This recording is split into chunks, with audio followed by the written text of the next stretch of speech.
On today's video, I'm going to be desensitizing Castor to like a pool float. So it's just like one of those long ones that you like blow up and lay on in a pool and like float around. So it's just folded up and obviously there's no air in it, and I'm just going to throw a treat on it because I want him to explore it on his own. So I found this works super well, and they can just kind of figure it out on their own, and there's some treats on it, and they kind of just already start associating positive things with it, and I have to work a lot less.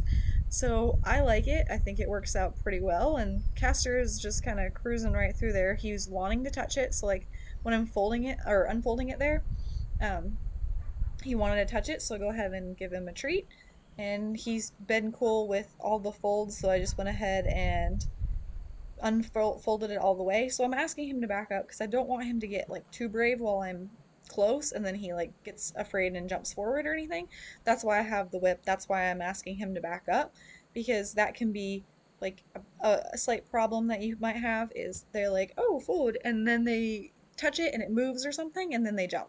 So I like the distance. I like them to figure it out on their own, but you got to be careful there and make sure that you're at a safe distance, or maybe you're using protective contact. I think that's how I started. I think there's a clip. This is months old, but I think there's a clip of that. So I had left to get more treats, and this is just a clip of him investigating on his own. So I left that in because I thought that was pretty cool. He went and wanted to paw on his own and investigate, see if there's more treats in there. But I like that he's doing that and I'm not even around. So, and there's no food on it. He's just doing it on his own. So I definitely like that. But yeah, there was a clip, and it's months ago, but he did already see this at least once or twice. But I think this is the first time he's seeing it like all the way unraveled, like unfolded. So I got some more treats, and I'm just gonna lay them down the side. So my goal is for him to cross over it. He doesn't have to cross over it today, and he goes ahead and puts a foot on it, so that's perfect. That's really what I want. But we're just working up to that, is having him cross over it both directions. But I'm going to take my time in getting there and just make sure he stays happy and everything goes nicely and he doesn't get scared. Because I see way too much of let's lunge them around here until they don't care about it anymore. It's working against them. It's scaring them. It's making you work harder. So this is just so much easier. So I'm holding my hand out to make a hand target, and I'm staying a good distance away. He picked up off all the treats, and then he crossed perfectly. So that was wonderful. And then once he came across the tarp, I made sure that I was staying far enough away that there was plenty of space, so he's not gonna jump forward on top of me. I'm off to one side. I gave him a few treats, and then I'm gonna try to repeat it going the other direction. So again, Castor's doing this really quickly. Your horse might need to just stay on step one for a week. That's totally fine. This is basically the whole process condensed because he did learn it so quickly. So just take the time it takes. It's not a big deal. Um, but I like that he stood over there, he paused, he was thinking about it. I like that he's being nice and slow. When your horse starts getting fast, he's showing you a sign that he's worried about this. So, and it might not necessarily be the obstacle you're working on, but he's worried about something that you're doing. So if he were going too fast, I would fold it back up, go back a few steps, and then see if he starts slowing down, or see if you can be more clear with what you want with your horse. So that's just a big red flag for me, is when they start speeding up. So I like this here. He's casually chewing, he's tail swishing, his neck's nice and level.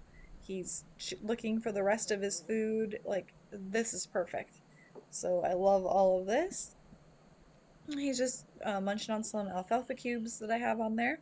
And I'm going to do the same thing here. So I'm holding out my hand target, and then he'll just kind of cross over, and I'll make sure that he's far enough away, and I'll give him a treat. And I'm off to the side too, so he can just go off kind of to my left here, and he could run away if he wanted to. So you just got to be careful and aware and make sure that he's not going to be in a place where you're going to get in trouble. So I also like using like the around the round pen or protected contact. Like if Castor was more jumpy about it, I would definitely be using the round around pen and just have him on the outside so he can kind of explore it on his own. Like you'll see that later on with Atlas when he starts learning about the mat.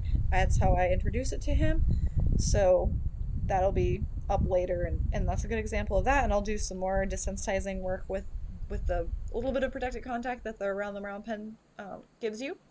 But then it's very clear, like there's a block there, there's a barrier there, so then he can run away. He's loose, but he's probably not going to jump on top of the ramp. I mean, that's always a possibility, but it's set up for success. So now I'm just going to take it away from him just like I did with the plastic bag. I'm going to move it a little bit and I want him to follow it. I want to take it away from him. He's not at the point that I'm going to bring it toward him, and I just kind of was getting off some of the dirt and he looks great. Like I think he's definitely ready for that part, that the next step in desensitizing. So I'm happy about that. And then, so I'm basically done with this session. I'm asking him to just kind of step back, but I wanted to include this end part because he's still wanting to touch it. Like he's still engaging with it, and I want to keep this in to kind of show how well this worked for him.